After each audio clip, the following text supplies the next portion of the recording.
बहुत समय पहले की बात है। एक छोटे से गांव बरगदपुर में रघुनाथ नाम का एक गरीब लकड़हारा रहता था। उसका घर गांव के किनारे घने जंगल के पास बना एक पुराना सा मिट्टी का कच्चा मकान था। घर में उसकी पत्नी सरिता और 5 साल का छोटा बेटा गुड्डू भी रहते थे। रघुनाथ का जीवन बहुत साधारण था। हर सुबह वो अपनी पुरानी कुल्हाड़ी कंधे पर रखता, खाली पेट जंगल की ओर निकल जाता और शाम को लकड़ियां काट कर लाता। दिन भर की मेहनत के बाद जो लकड़ियां बेचकर 2-4 रुपए मिलते, उसी से घर का चूल्हा जलता। लेकिन गरीबी इतनी थी कि कई बार भूखे पेट ही सोना पड़ता। बरगदपुर गांव के लोग भी बहुत साधनहीन थे। गांव में ना तो ठीक से खेती होती थी, ना ही कोई बड़ा बाजार था। पास के कस्बे रामपुर तक लकड़ियां बेचने के लिए जाना पड़ता था, जो करीब 8 कोस दूर था। गरीबी की मार। सरिता, जो बेहद चतुर और समझदार थी, अपने घर की हालत देखकर अक्सर रघुनाथ को समझाती। सुनो जी, इतना कठिन परिश्रम करते हो, फिर भी घर में रोटी के लाले हैं। कुछ नया सोचना पड़ेगा। केवल लकड़ियां काटकर ये घर नहीं चल पाएगा। रघुनाथ ठंडी सांस भरता और कहता, सरिता, मैं तो अनपढ़ आदमी हूं, जंगल की राह जानता हूं, कुल्हाड़ी चलाना जानता हूं, लेकिन दिमाग के खेल नहीं। तुम कहो तो मैं और मेहनत कर लूंगा। सरिता मुस्कुराकर बोली, मेहनत जरूरी है, लेकिन समझदारी उससे भी ज्यादा। सिर्फ पसीना बहाने से गरीबी नहीं मिटती, दिमाग लगाना भी पड़ता है। ये बात रघुनाथ के दिल को छू जाती, मगर वो समझ नहीं पाता कि ऐसा क्या करे जिससे घर की हालत सुधर सके। भूख की रातें। उस साल बारिश बहुत कम हुई थी। गांव में अकाल जैसा माहौल था। खेतों में अनाज नहीं उगा, ना ही कोई मजदूरी के काम मिले। रघुनाथ के पास लकड़ी बेचना ही एकमात्र सहारा था, लेकिन अब जंगल के किनारे भी पेड़ों की संख्या कम होती जा रही थी। एक रात सरिता ने देखा कि गुड्डू भूख से बिलखते हुए रो रहा था। घर में खाने को सिर्फ 2 सूखी रोटियां थी। सरिता ने दोनों रोटियां बेटे को दे दी और खुद भूखी रह गई। ये देखकर रघुनाथ की आंखों में आंसू आ गए। उसने मन ही मन ठान लिया कि अब वो अपनी हालत बदलने का कोई ना कोई रास्ता जरूर निकालेगा। जंगल की राह। अगले दिन सुबह सुबह रघुनाथ अपनी कुल्हाड़ी लेकर जंगल की ओर निकल पड़ा। ठंडी हवा बह रही थी, पेड़ों पर चिड़ियां चहचहा रही थी, लेकिन उसके दिल में एक तूफान था। आखिर कैसे गरीबी से छुटकारा पाया जाए। जंगल के भीतर वो लकड़ियां काटने में जुट गया। तभी उसकी नजर एक बूढ़े साधु पर पड़ी। वो एक बड़े बरगद के नीचे ध्यान में लीन बैठे थे। रघुनाथ ने सोचा, इतनी दूर जंगल में कोई सन्यासी, जरूर कोई खास बात होगी। वो धीरे धीरे साधु के पास गया और प्रणाम करके बोला, बाबा, आप यहां अकेले क्या कर रहे हैं? साधु ने आंखें खोलीं और मुस्कुराते हुए बोले, बेटा, जो खोजने वाला होता है वही जंगल की गहराई में आता है। बताओ, तुम्हारे मन में क्या चिंता है? रघुनाथ ने अपनी सारी परेशानी साधु को बता दी। साधु ने ध्यान से सुना और बोले, तुम्हारी मुसीबत का हल तुम्हारे घर में ही है, पर उसे समझने के लिए तुम्हें अपनी पत्नी की सलाह माननी होगी। रघुनाथ चौंक गया। साधु की बातें उसे अजीब लगी, मगर उनके शब्दों ने उसके मन में एक नई उम्मीद जगा दी। साधु की बात सुनकर रघुनाथ घर लौट आया। रास्ते भर वो यही सोचता रहा, मेरी मुसीबत का हल मेरे घर में है। सरिता ही तो घर में है, लेकिन आखिर वो ऐसा क्या कर सकती है? घर पहुंचकर उसने सरिता को सब कुछ बताया। सरिता ध्यान से सुनती रही, फिर धीमे स्वर में बोली, देखो जी, साधु सही कह रहे हैं। हम सिर्फ मेहनत करते हैं, पर दिमाग का इस्तेमाल नहीं। अगर सही योजना बनाई जाए तो हमारी किस्मत बदल सकती है। रघुनाथ ने हंसकर कहा, तुम तो बड़ी बड़ी बातें करने लगी हो, लेकिन करोगी क्या? सरिता ने मुस्कुराते हुए कहा, पहले धैर्य रखो। मैं तुम्हें एक तरीका बताती हूं जिससे हम कमाई भी बढ़ाएंगे और मेहनत भी ज्यादा नहीं करनी पड़ेगी। नई सोच की शुरुआत। रघुनाथ रोज लकड़ियां काटकर उन्हें कस्बे में बेचता था, लेकिन दाम बहुत कम मिलते थे। सरिता ने सुझाव दिया, हम केवल लकड़ियां बेचते हैं, इसलिए फायदा कम होता है। अगर इन्हीं लकड़ियों से कोयला बनाकर बेचें तो कीमत दोगुनी हो जाएगी। रघुनाथ चौंक गया, कोयला? लेकिन वो कैसे बनाएंगे? सरिता ने समझाया, जंगल के किनारे बड़े बड़े गड्ढे खोदकर उनमें लकड़ियां जलाते हैं। धीरे धीरे वो कोयले में बदल जाती हैं। कस्बे के लोहार और सुनार कोयला ऊंचे दाम पर खरीदते हैं। हम भी वही करेंगे। रघुनाथ को ये योजना कठिन लगी, लेकिन उसने पत्नी पर भरोसा किया। पहली कोशिश। अगले दिन सरिता खुद जंगल में रघुनाथ के साथ गई। दोनों ने मिलकर एक बड़ा गड्ढा खोदा। सरिता ने पुराने बर्तनों और मिट्टी की परतों का इस्तेमाल करके गड्ढे को ढका ताकि लकड़ियां धीरे धीरे जलें। 3 दिन बाद जब गड्ढा खोला तो लकड़ियां आधी जल चुकी थीं और बढ़िया काले कोयले में बदल गई थीं। रघुनाथ की आंखों में चमक आ गई। उसने कस्बे के लोहार के पास जाकर कोयला बेचने की कोशिश की। लोहार बोला, अरे ये तो बहुत अच्छी गुणवत्ता का कोयला है, मैं लकड़ी के मुकाबले इसका 2 गुना दाम दूंगा। उस दिन रघुनाथ ने उतनी कमाई की जितनी वो पहले 1 हफ्ते में करता था। पहली सफलता। घर लौटते समय रघुनाथ की आंखों में खुशी के आंसू थे। उसने सरिता से कहा, तुम सच में बहुत चतुर हो। आज तुम्हारी वजह से घर की पहली बार ठीक ठाक आमदनी हुई है। सरिता बोली, ये तो बस शुरुआत है। अगर समझदारी से काम लो तो गरीबी को हराया जा सकता है। गुड्डू की खिलखिलाती हंसी, सरिता के चेहरे की मुस्कान और रघुनाथ के माथे की चमक देखकर लगता था जैसे घर में पहली बार सुख की किरणें उतर आई हों। नई चुनौतियों की आहट।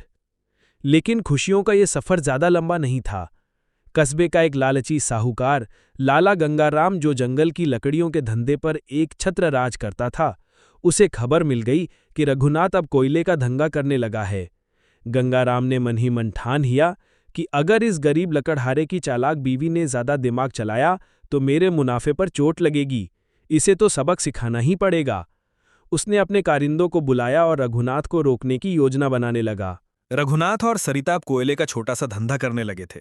मेहनत वही थी, लेकिन कमाई पहले से 3 गुना हो गई थी। घर में रोटी की कमी नहीं रही। गुड्डू के लिए दूध और खिलौने आने लगे और सरिता के चेहरे पर भी सुकून था। लेकिन जहां तरक्की होती है वहां दुश्मनी भी जन्म लेती है। कस्बे के लालची साहूकार गंगाराम को यह बिल्कुल रास नहीं आ रहा था। गंगाराम जंगल की लकड़ी, कोयले और मजदूरों पर एक छत्र अधिकार जमाए बैठा था। उसकी दुकान से ही कस्बे के लोहार, सुनार और तेली सामान खरीदते थे। गंगाराम सोचता था, अगर ये गरीब लकड़हारा आगे बढ़ गया तो बाकी मजदूर भी उसी की तरह कोयले का धंधा करने लगेंगे। तब तो मेरा आधा धंधा खत्म हो जाएगा। साहूकार की चाल।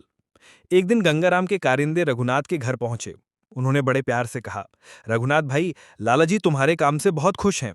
वो चाहते हैं कि तुम कोयला सिर्फ उनकी दुकान पर बेचो, बदले में वे तुम्हें दूसरों से ज्यादा दाम देंगे। रघुनाथ चौंक गया। इतने ऊंचे दाम सुनकर उसका मन डगमगा गया। वो दौड़ता हुआ सरिता के पास पहुंचा और बोला, सरिता, गंगाराम हमें बाकी बाजार से 2 गुना भाव देने को तैयार है। अब तो हमारी किस्मत खुल जाएगी। सरिता ने शांत स्वर में कहा, इतनी जल्दी खुश मत हो रघु। गंगाराम बहुत चालाक आदमी हैं। वे तुम्हारे साथ कोई खेल खेल रहा होगा।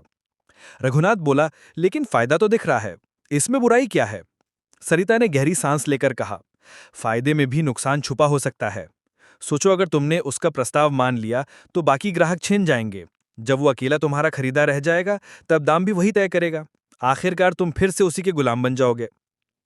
पहली परीक्षा। रघुनाथ के दिल में द्वंद्व शुरू हो गया। एक तरफ गरीबी से बाहर निकलने का मौका था, दूसरी तरफ पत्नी की समझदारी की बात। उस रात रघुनाथ बेचैन होकर करवटें बदलता रहा। सरिता ने उसका हाथ पकड़कर कहा, रघु, याद रखो, लालच कभी भी स्थायी सुख नहीं देता। हमें अपनी मेहनत का सही मूल्य तो चाहिए, लेकिन किसी के जाल में फंसकर नहीं। अभी हमारी कमाई ठीक है, धैर्य रखो। अगले दिन रघुनाथ ने साहूकार के कारिंदों से साफ कह दिया, हम कोयला हर उस व्यापारी को बेचेंगे जो अच्छा दाम देगा। हम किसी एक के गुलाम नहीं बनेंगे।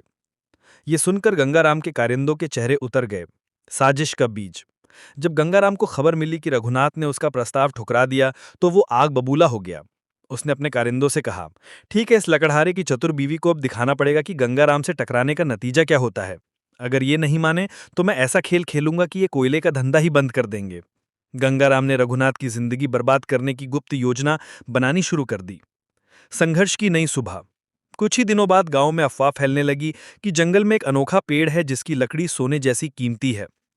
ये खबर सुनकर गांव के कई लोग उस पेड़ की तलाश में निकल पड़े। रघुनाथ के कानों में भी ये बात पड़ी। उसके मन में भी लालच जागा। उसने सरिता से कहा, सरिता, सोचो, अगर हमें वो पेड़ मिल जाए तो हमारी जिंदगी बदल सकती है। सरिता ने धीरे से कहा, याद है, बाबा ने कहा था, तुम्हारी मुसीबत का हल तुम्हारे घर में है। अपनी मेहनत और दिमाग पर भरोसा करो, शॉर्टकट पर नहीं। लेकिन रघुनाथ का मन फिर भी डगमगाने लगा। गांव भर में चर्चा थी कि जंगल के बीचों बीच एक अनोखा पेड़ है। कहा जाता है कि उसकी लकड़ी पर अगर धूप पड़े तो वो सोने जैसी चमकने लगती है। अफवाह ये भी थी कि जो इस पेड़ की लकड़ी काट लेगा उसके घर में कभी गरीबी नहीं रहेगी। रघुनाथ के कानों में ये बात पड़ी तो उसके दिल में आशा और लालच की ज्वाला एक साथ भड़क उठी। उसने सरिता से कहा, सरिता, सोचो अगर हमें वो पेड़ मिल जाए तो हमारी किस्मत बदल सकती है। हम गुड्डू को अच्छे स्कूल में पढ़ा पाएंगे, घर ठीक कर पाएंगे। सरिता ने गहरी सांस ली और बोली, रघु, शॉर्टकट का लालच मत करो। ये सब अफवाह भी हो सकती है। मेहनत से ही असली सुख मिलता है। लेकिन रघुनाथ की बेचैनी बढ़ती जा रही थी। गंगाराम की चाल। इस अफवाह के पीछे दरअसल लाला गंगाराम की चाल थी। उसने ही ये खबर फैलवाई थी। उसका मकसद था कि गांव वाले और रघुनाथ उस पेड़ की तलाश में उलझ जाएं ताकि रघुनाथ का कोयले का धंधा चौपट हो जाए। गंगाराम ने अपने कारिंदों से कहा, ऐसा माहौल बनाओ कि वो लकड़हारा उस पेड़ के पीछे भागे। एक बार वो जंगल की गहराई में फंस गया तो बाहर नहीं निकल पाएगा। कारिंदों ने अफवाह में थोड़ा तड़का लगाया, दरों से पेड़ की जड़ के नीचे सोने की थाली छुपी है। गांव के कई लोग लालच में आ गए। जंगल की गहराई में एक सुबह रघुनाथ कुल्हाड़ी लेकर जंगल की गहराई में निकल पड़ा। सरिता ने उसे रोका, लेकिन वो नहीं माना। जंगल बहुत घना था। पेड़ पौधों से घिरी संकरी पगडंडी पर चुपचाप चलता रघुनाथ कई मील आगे बढ़ गया। अचानक उसे एक जगह से तेज रोशनी दिखी। वहां खड़ा था वो अनोखा पेड़। उसकी छाल पर सूरज की किरणें पड़ते ही वो सचमुच सोने जैसी चमकने लगा था। रघुनाथ की आंखों में लालच की लहर दौड़ गई। उसने कुल्हाड़ी उठाई और पेड़ काटने ही वाला था कि तभी पीछे से आवाज आई, रुको! रघुनाथ पलटा तो देखा वहां साधु खड़े थे। वही साधु जिन्हें उसने पहले देखा था। साधु की चेतावनी। साधु ने गंभीर स्वर में कहा, इस पेड़ को मत काटो रघुनाथ। ये पेड़ कोई साधारण पेड़ नहीं है। ये जंगल की नमी, मिट्टी और बारिश का रक्षक है। अगर इसे काटोगे तो गांव में सूखा पड़ेगा। रघुनाथ हिचकिचाया। उसने साधु से पूछा, लेकिन बाबा, लोग कह रहे हैं कि इसकी लकड़ी सोने जैसी कीमती है। साधु मुस्कुराए और बोले, सोना चमक में नहीं, मेहनत में है। जो मेहनत की कमाई है वही स्थायी सुख देती है। जो लोग लालच में इसके पास आए वो सभी गुम हो गए। रघुनाथ के पैरों तले जमीन खिसक गई। उसने डरते हुए पूछा, गुम मतलब? साधु बोले, गंगाराम ने यह अफवाह फैलाई है ताकि तुम जैसे लोग फंस जाओ। इस पेड़ के आसपास दलदल है। जिसने भी इसे काटने की कोशिश की वो दलदल में समा गया। सरिता की चतुराई का असर। रघुनाथ साधु की बात सुनकर कांप गया। वो तुरंत वापस लौट आया और घर आकर सारी बात सरिता को बता दी। सरिता ने गहरी मुस्कान के साथ कहा, मैंने तुम्हें पहले ही कहा था रघु, मेहनत और समझदारी से ही सुख मिलता है। गंगाराम की चालाकी हमें तोड़ नहीं सकती, लेकिन हमें उसके खिलाफ योजना बनानी होगी। अब सरिता ने तय किया कि गंगाराम को उसी की चाल में फंसाना होगा। गंगाराम को यह खबर मिल चुकी थी कि रघुनाथ ने साधु की चेतावनी मान ली और अनोखा पेड़ काटने नहीं गया। ये सुनकर वो आग बबूला हो गया। गंगाराम गुर्राते हुए बोला, ये लकड़हारा तो समझदार बनता जा रहा है। अगर इसे समय पर नहीं रोका तो ये जंगल के बाकी मजदूरों को भी कोयले का धंधा सिखा देगा। फिर मेरा कारोबार चौपट हो जाएगा। उसने अपने कारिंदों को बुलाया और कहा, ऐसा जाल बुनो कि रघुनाथ बर्बाद हो जाए और उसकी चतुर बीवी की अक्ल भी ठिकाने लग जाए। गुप्त चाल। गंगाराम ने रात के अंधेरे में अपने आदमी जंगल में भेजे। उन्होंने रघुनाथ के बनाए कोयले के गड्ढों में पानी भर दिया और लकड़ियों को गीला कर दिया। सुबह जब रघुनाथ काम पर पहुंचा तो उसकी मेहनत बर्बाद हो चुकी थी। उसका चेहरा उतर गया। रघुनाथ घर लौट आया और बोला, सरिता, अब तो हमारा सब कुछ खत्म हो गया। गड्ढों में पानी भर गया, लकड़ियां सड़ गईं। अब हम क्या करेंगे? सरिता ने उसके कंधे पर हाथ रखकर कहा, हिम्मत हारना मत रघु। जब तक दिमाग है तब तक रास्ता है। गंगाराम हमें तोड़ना चाहता है, लेकिन हम उसकी चाल को उसी पर पलट देंगे। सरिता की गुप्त योजना। रात भर सरिता सोचती रही। उसने तय किया कि गंगाराम की लालच को उसके खिलाफ इस्तेमाल करना होगा। अगले दिन वो कस्बे में जाकर गंगाराम की दुकान पर पहुंची। उसने बहुत ही मासूमियत से कहा, लाला जी, सुना है कि जंगल में एक पेड़ है जिसकी लकड़ी सोने जैसी चमकती है। आप इतने बड़े व्यापारी हैं, अगर वो पेड़ आपके पास आ जाए तो आप अमीर से अमीर बन सकते हैं। गंगाराम की आंखों में चमक आ गई। उसने सोचा कि अगर वो पेड़ मेरे हाथ लग जाए तो मैं बरगदपुर का सबसे बड़ा साहूकार बन जाऊंगा। सरिता ने चालाकी से आगे कहा, हमारे पास तो इतनी ताकत नहीं, लेकिन अगर आप चाहें तो मैं रघु को कह दूंगी कि वो आपको उस पेड़ तक ले जाएगा। बस बदले में हमें कुछ नहीं चाहिए, आप ही रखिए उस पेड़ की लकड़ी। गंगाराम मुस्कुरा दिया। उसे जरा भी शक नहीं हुआ कि सरिता फंडा डाल रही है। जाल में फंसा गंगाराम। अगले दिन गंगाराम अपने 3 कारिंदों के साथ जंगल की गहराई में पहुंचा। रघुनाथ भी उनके पीछे पीछे गया, ठीक उसी जगह जहां दलदल था। रघुनाथ ने इशारा किया, लालाजी, वो रहा सोने जैसा पेड़। गंगाराम लालच में अंधा होकर पेड़ के पास बढ़ा। जैसे ही उसने कुल्हाड़ी उठाई, उसका एक पैर दलदल में धंस गया। वो घबराकर चिल्लाया, बचाओ, बचाओ! रघुनाथ और उसके कारिंदों ने बड़ी मुश्किल से उसे बाहर निकाला। गंगाराम का शरीर दलदल की कीचड़ में लथपथ हो गया था। गांव में हंसी का पात्र। गांव में खबर फैल गई कि गंगाराम दलदल में फंस गया था। लोग आपस में हंसते हुए कहने लगे, लालच का यही अंजाम होता है। गंगाराम की इज्जत कस्बे में गिर गई। अब उसे एहसास हो गया कि सरिता ने उसे चालाकी से मात दे दी है। नई मुसीबत की आहट। लेकिन गंगाराम हार मानने वालों में से नहीं था। उसने सोचा, ठीक है, एक बार की चाल में मैं हार गया, लेकिन अब मैं रघुनाथ के खिलाफ बड़ी साजिश रचूंगा। इस बार मैं सीधे राजा के दरबार तक जाऊंगा। गंगाराम अब बुरी तरह अपमानित हो चुका था। दलदल में फंसने की घटना के बाद कस्बे और गांव में उसकी हंसी उड़ाई जा रही थी। वो सोच रहा था, अब मैं इस लकड़हारे को बर्बाद किए बिना चैन से नहीं बैठूंगा। सीधी लड़ाई में जीतना मुश्किल है, अब राजनीति का खेल खेलना होगा। दरबार में शिकायत। बरगदपुर गांव जिस राज्य में था, वहां के राजा वीरेंद्र सिंह न्यायप्रिय और सख्त माने जाते थे। गंगाराम उसी के दरबार में पहुंचा। दरबारियों के सामने वो दांत पीसते हुए बोला, महाराज, जंगल राज्य की संपत्ति है, लेकिन बरगदपुर के रघुनाथ नाम के लकड़हारे ने गांव वालों को उकसाकर वहां गुप्त पेड़ काटने की योजना बनाई है। अगर इस तरह जंगल लुटता रहा तो राज्य को भारी नुकसान होगा। राजा ने भौएं चढ़ाकर कहा, यह बहुत गंभीर अपराध है। अगर ऐसा है तो उस लकड़हारे को तुरंत गिरफ्तार किया जाए। दरबार में ये सुनकर सभी चौंक गए। फरमान जारी।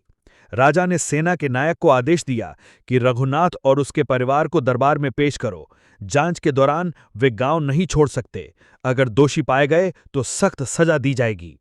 ये खबर बिजली की तरह पूरे गांव में फैल गई। लोग डर गए। रघुनाथ हताश होकर घर आया। उसकी आंखों में आंसू थे। सरिता, हम तो निर्दोष हैं, हमने कोई पेड़ नहीं काटा, फिर हमें क्यों सजा मिल रही है? सरिता ने उसका हाथ थामा और दृढ़ स्वर में बोली, रघु, डरने की जरूरत नहीं। जब तक सच हमारे साथ है, कोई हमारा कुछ नहीं बिगाड़ सकता। लेकिन अब हमें गंगाराम के खेल का जवाब उसी की भाषा में देना होगा। सरिता की योजना। सरिता ने राजा के स्वभाव और उनकी न्यायप्रियता पर गहन विचार किया। उसे पता था कि राजा के निर्णय सबूतों पर आधारित होते हैं। सरिता बोली, रघु, हमें सीधे राजा के दरबार में जाकर सच बताना होगा, लेकिन केवल बातें करने से काम नहीं चलेगा। हमें ऐसे सबूत जुटाने होंगे जो गंगाराम की साजिश को साबित कर दें। रघुनाथ घबराते हुए बोला, लेकिन सबूत कहां से लाएंगे? सरिता मुस्कुराई, गंगाराम के ही कारिंदे उसके खिलाफ सबूत देंगे, बस हमें उन्हें समझदारी से अपने पक्ष में करना होगा। गुप्त मुलाकात। अगली रात सरिता गुप्त रूप से गंगाराम के एक पुराने कारिंदे कालीचरण से मिली। कालीचरण ने धीरे से कहा, बहन जी, गंगाराम बहुत नीच इंसान है। वो दलदल की अफवाह भी उसी ने फैलाई थी। मैं गवाही देने को तैयार हूं, लेकिन मुझे अपनी सुरक्षा चाहिए। सरिता ने वादा किया, तुम्हें कुछ नहीं होगा। अगर तुम दरबार में सच कहोगे तो राजा खुद तुम्हें सुरक्षा देंगे। दरबार में टकराव। अगले दिन रघुनाथ, सरिता और कालीचरण दरबार में पहुंचे। गंगाराम पहले से वहां मौजूद था। गंगाराम चिल्लाकर बोला, महाराज, यही वो लकड़हारा है जो राज्य के जंगल लूट रहा है। सरिता शांत स्वर में आगे बढ़ी और बोली, महाराज, यदि हम अपराधी हैं तो कोई सबूत प्रस्तुत करें, और यदि सबूत नहीं है तो हमें निर्दोष घोषित किया जाए। राजा ने गंगाराम से प्रमाण मांगा। गंगाराम के पास कुछ नहीं था। तभी कालीचरण आगे आया और गवाही दी, महाराज, ये सब गंगाराम की साजिश है। जंगल के अनोखे पेड़ की अफवाह भी इसी ने फैलाई ताकि रघुनाथ की कमाई बंद हो सके। सच्चाई की जीत। राजा ने गंगाराम की ओर घूर कर देखा और सख्त आवाज में कहा, तुम्हारी चालाकी इस दरबार में नहीं चलेगी। रघुनाथ निर्दोष है और तुम्हारे ऊपर जंगल में अफवाह फैलाने और गरीब मजदूरों को नुकसान पहुंचाने का मामला चलेगा। गंगाराम की आंखों में डर उतर आया। राजा ने उसे जेल भेजने का आदेश दे दिया। दरबार में सबने सरिता की चतुराई की सराहना की।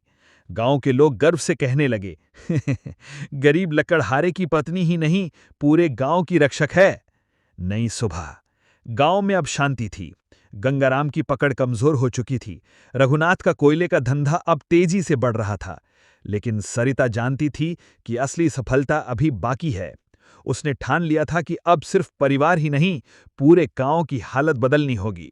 दरबार से लौटने के बाद बरगदपुर गांव में उत्सव जैसा माहौल था। गांव के लोग रघुनाथ और सरिता को घेरकर उनकी तारीफ कर रहे थे। भाभी, आपकी बुद्धिमानी के कारण गांव का सम्मान बच गया। रघु भैया, हम सबको आप पर गर्व है। रघुनाथ मुस्कुराता था, लेकिन सरिता की आंखों में एक नई चमक थी। उसे महसूस हो रहा था कि गांव की असली लड़ाई अभी बाकी है। गांव की समस्या। बरगदपुर गांव छोटा था, लेकिन समस्याएं बड़ी थीं। जंगल के किनारे बसी बस्तियां, पानी की कमी, रोजगार की कमी, बच्चों की पढ़ाई अधूरी और बीमारी का डर। सरिता ने सोचा, अगर हमें सच में आगे बढ़ना है तो सिर्फ अपना घर नहीं, पूरे गांव को संभालना होगा। सरिता की योजना। एक शाम सरिता ने घर पर पंचायत बुलाई। गांव के बुजुर्ग, महिलाएं और नौजवान सब आ गए। सरिता बोली, गांव के लोग रोज जंगल से लकड़ी काटकर बेचते हैं, लेकिन अगर हम मिलकर काम करें तो हम जंगल को बचाते हुए कोयले का नया कारोबार शुरू कर सकते हैं। इसके लिए हमें आधुनिक भट्टी बनानी होगी। गांव के कुछ लोग चौंक गए। भाभी, भट्टी बनाने के लिए बहुत पैसा चाहिए। सरिता ने समझाया, राज्य सरकार से योजना लेकर हम आसानी से मदद ले सकते हैं, बस हमें एक साथ रहना होगा। राज्य योजना का लाभ।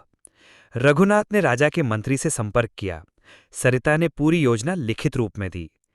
मंत्री ने योजना देखकर कहा, सरिता, तुम्हारी सोच काबिले तारीफ है। राज्य तुम्हारे गांव को ग्राम विकास योजना के तहत आर्थिक मदद देगा। सरिता की मेहनत रंग लाई। गांव में पहली बार सरकार की मदद पहुंची।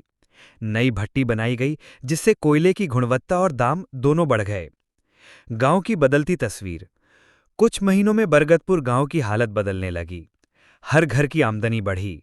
बच्चों की पढ़ाई के लिए नया स्कूल बना। साफ पानी के लिए कुएं खुदवाए गए। बीमारियों से बचाव के लिए छोटा स्वास्थ्य केंद्र खोला गया। गांव वालों की खुशी का ठिकाना नहीं था। वे कहते, गरीब लकड़हारे की चतुर पत्नी ने हमारे गांव की तकदीर बदल दी। गंगाराम की जेल से वापसी। लेकिन जहां खुशियां होती हैं, वहीं परछाइयां भी मंडराती हैं। 6 महीने बाद गंगाराम जेल से रिहा हुआ। जेल की दीवारों ने उसके दिल में नफरत की आग और भड़का दी थी। जेल के बाहर आते ही उसने सोचा, सरिता ने मेरी इज्जत मिट्टी में मिला दी। अब मैं उसकी खुशियां नहीं रहने दूंगा। इस बार हमला सीधा होगा और चोट गहरी। गुप्त साजिश। गंगाराम रातों रात पड़ोसी कस्बे गया और वहां के कुछ लालची ठेकेदारों से मिला। बरगदपुर के जंगल में जो अनमोल सागवान के पेड़ हैं, उन्हें काटकर बेचना है। मुनाफा आधा तुम्हारा, आधा मेरा। ठेकेदार लालच में आ गए। उन्होंने तय किया कि एक रात चोरी छुपकर जंगल के सबसे बड़े हिस्से को काट दिया जाएगा। गंगाराम का प्लान सिर्फ जंगल नहीं, पूरे गांव की कमर तोड़ने का था। सरिता को भनक लगती है। एक रात सरिता को भट्टी पर काम करने वाले मजदूर राम सहाय ने बताया, भाभी जी, सुना है गंगाराम कुछ बड़ा करने वाला है। कस्बे के ठेकेदारों के साथ उसकी गुप्त मीटिंग हुई है। सरिता समझ गई कि गंगाराम कोई खतरनाक चाल चलने वाला है। उसने तुरंत रघुनाथ से कहा, रघु, हमें चुपचाप गंगाराम की हरकतों पर नजर रखनी होगी। इस बार गलती की गुंजाइश नहीं है। बरगदपुर गांव की खुशहाली बढ़ रही थी। नई भट्टी से आमदनी बढ़ी।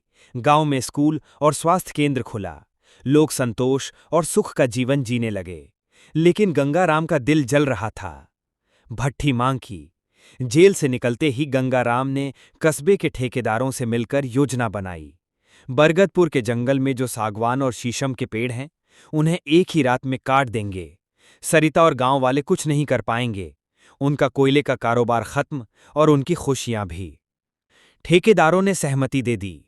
एक अंधेरी अमावस्या की रात को गंगाराम और उसके साथी जंगल में घुस गए। कुल्हाड़ियां तेज थीं, लकड़ियों की गंध हवा में घुलने लगी। सरिता की गुप्त योजना। सरिता पहले से तैयार थी।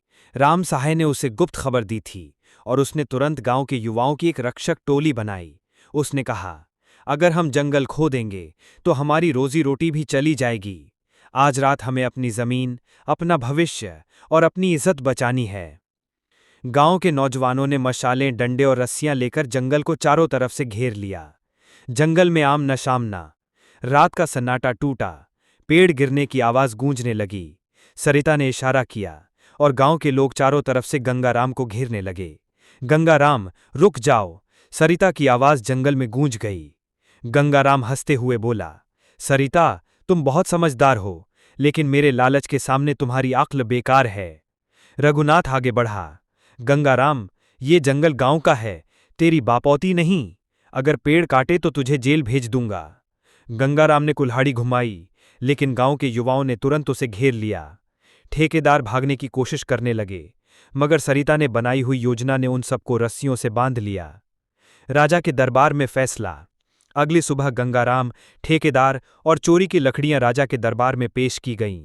राजा क्रोधित हो उठे। बरगदपुर की समृद्धि राज्य के लिए गर्व की बात है, और तुमने उस पर डाका डालने की कोशिश की?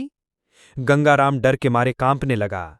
राजा ने सख्त आदेश दिया, गंगाराम को आजीवन कारावास और ठेकेदारों पर भारी जुर्माना। जंगल की सुरक्षा के लिए बरगदपुर में विशेष रक्षक दल की नियुक्ति। गांव वाले खुशी से झूम उठे।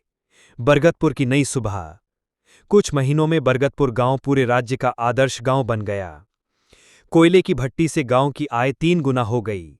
बच्चों के लिए मुफ्त स्कूल शुरू हुआ। महिलाएं भी हस्तशिल्प का काम करने लगीं। स्वास्थ्य केंद्र से बीमारी लगभग खत्म हो गई। जंगल के पेड़ अब काटे नहीं जाते, बल्कि संरक्षित किए जाते हैं। सरिता की चतुराई, रघुनाथ की मेहनत और गांव वालों की एकता ने बरगदपुर की तकदीर बदल दी। कहानी की सीख, समझदारी और धैर्य से बड़ी से बड़ी समस्या हल की जा सकती है। एकता में ताकत है। अकेले लड़ने से बेहतर है साथ मिलकर संघर्ष करना। लालच अंत में हमेशा बर्बादी लाता है। शिक्षा, पर्यावरण और विकास साथ साथ चलें तो समाज समृद्ध होता है। समापन। गांव के बुजुर्गों ने सरिता और रघुनाथ की मूर्ति पंचायत भवन के सामने लगवाई, और हर शाम बच्चे उस मूर्ति के सामने बैठकर सुनते गरीब लकड़हारे की चतुर पत्नी की कहानी, जिसने पूरे गांव की किस्मत बदल दी।